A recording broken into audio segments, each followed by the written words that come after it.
Hello everybody, it is me, Vincent, coming back to you from Universal Orlando Resort, and in today's video, I wanted to talk about some noteworthy updates happening out here in the park, things you should be aware of if you are visiting Universal in early 2023. We got all sorts of things to talk about, big events happening in the park, some big updates on new rides, and some important ride closures you might need to know about.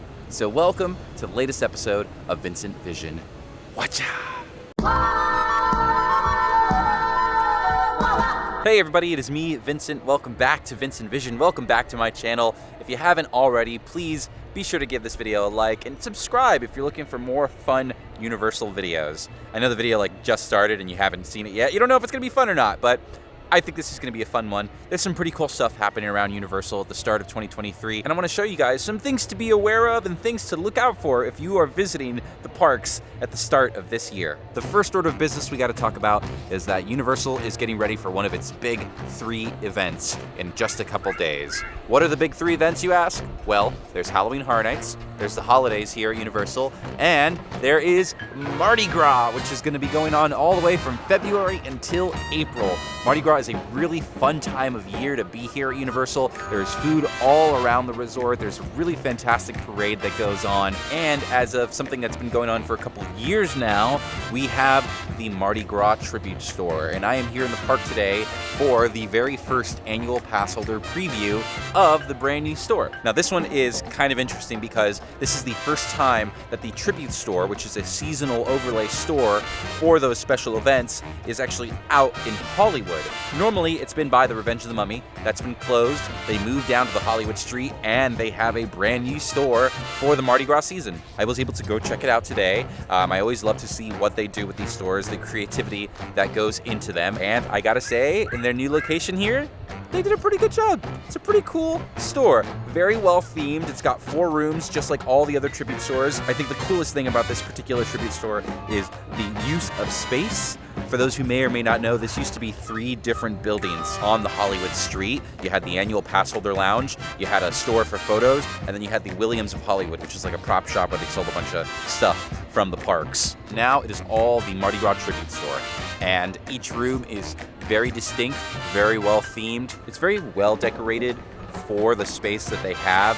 It's not as uber blown out with theming as some of the other tribute stores that we've had over the years. You know, space is obviously a big issue, but seriously, I think they've done a really, really great job with the space that they have, and we're also getting a chance to see all of the Mardi Gras merchandise. Now, this is stuff that they're going to sell all over the park. I checked in the Universal Studios store at City Walk before coming into the park, and it doesn't seem like there's really anything super exclusive, with the exception of some beaded Mardi Gras hats and weird stuff that I wouldn't normally buy, and maybe you'd buy, but I'm not really interested in that kind of stuff. The merchandise this year looks cool. I don't think there's really anything that speaks to me right off the bat. They had this really cool shirt last year with Mardi Gras and the gator, and it was purple and it had the retro Universal logo. I definitely am looking now at the stuff this year and wishing that I had bought that shirt, because that to me is cooler than anything that's out this year. But there are some standouts. Who knows? There might be some more stuff on the horizon. This is only day 1,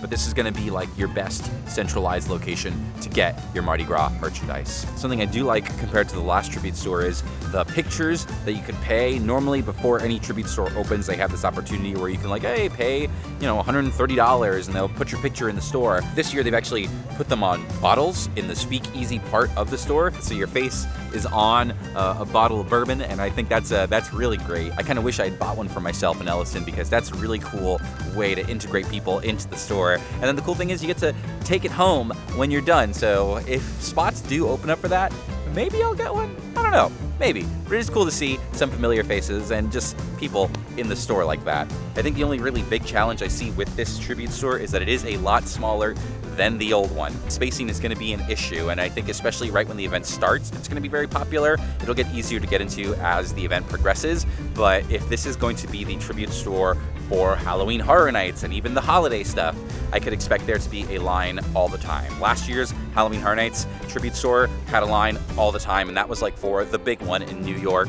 I'm curious to see how it goes for Halloween. I'm checking out the store today because I'm not going to be here on the opening day of Mardi Gras. I mean, we're still going to do a Mardi Gras video at some point during the festival. It goes on for almost 3 months, so I've got plenty of time, and there is going to be plenty of food to pick at. This is actually like the first year, I think, for Mardi Gras that I've seen it extend out of Universal Studios. There are some stalls in City Walk and even stalls at Islands of Adventure, which is crazy to me. But apart from that, talking about Mardi Gras, it's a great little store. I'm excited for Mardi Gras season to kick in here at Universal.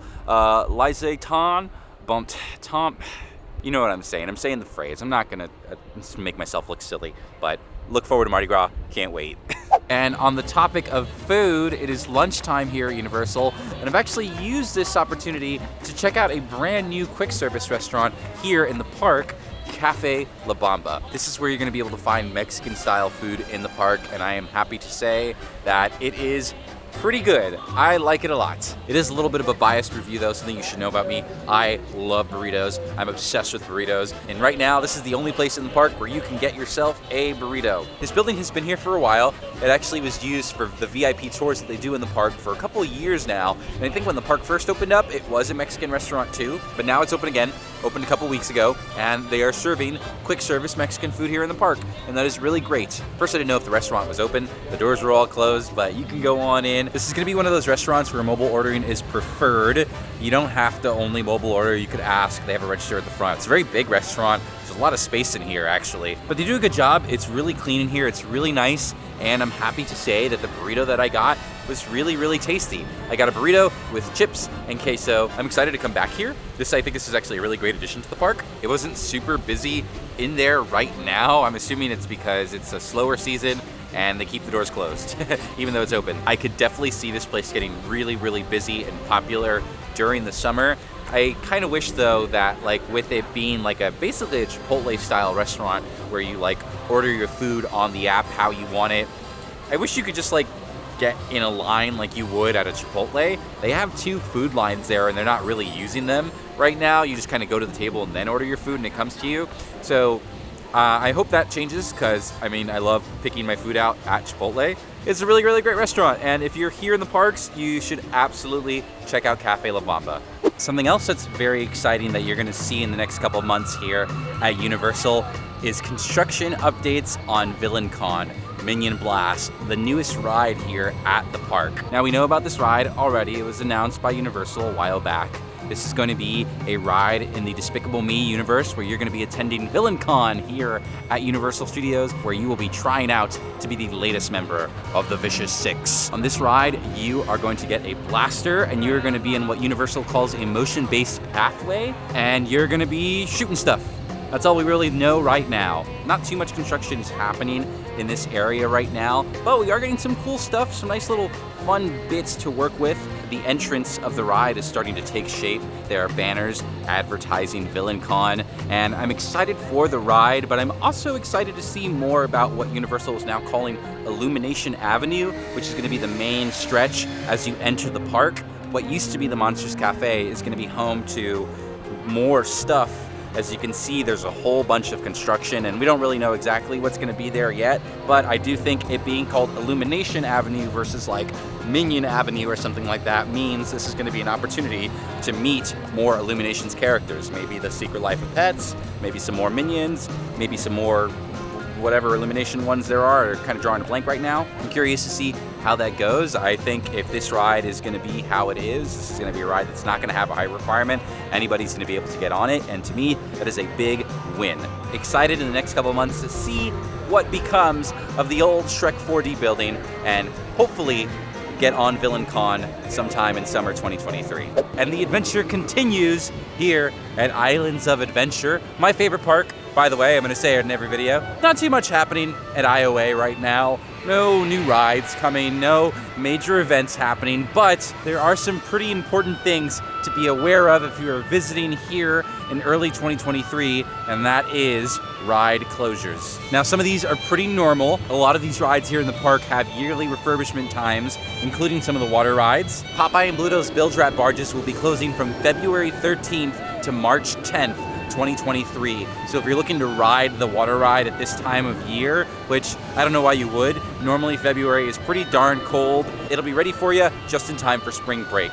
Poseidon's Fury will also be closing for a couple days. It's going to be closing on February 6th, reopening on the 10th, and the biggest one of all, the whole reason we're talking about ride closures. Hagrid's Magical Creatures Motorbike Adventure. Hagrid's Motorbike Adventure will be closing from February 21st to March 5th. 2023. This is definitely important to know because for most people coming here, Hagrid's is probably number one on their list. The ride runs fine, but there was some pretty obvious damage to the ride queue because of the recent hurricanes last year. I'm gonna go ahead and assume that's why you're doing the refurbishment for this ride. It is definitely much needed, and this time of year, since it is a little bit slower, this is like the best time to do it. I just feel bad for anyone who's gonna be in the park at that time because it's gonna be for a little bit longer than a couple days, and Hagrid's is a super, super popular ride. So try to get your rides in before that time and get them after, because this ride ain't gonna stay closed for very long. And that, my friends, is all I've got for this park update video here at Universal. And look, the truth is, there's always stuff happening at Universal. Things are changing all the time here, but this is the big stuff. Things you should definitely concern yourself with if you are visiting the park in these next couple months. Thank you guys for watching VincentVision. I hope you had fun having fun with me. Be on the lookout for more videos. We've got a lot of fun, interesting things coming up in these next couple weeks, and I can't wait to show you guys.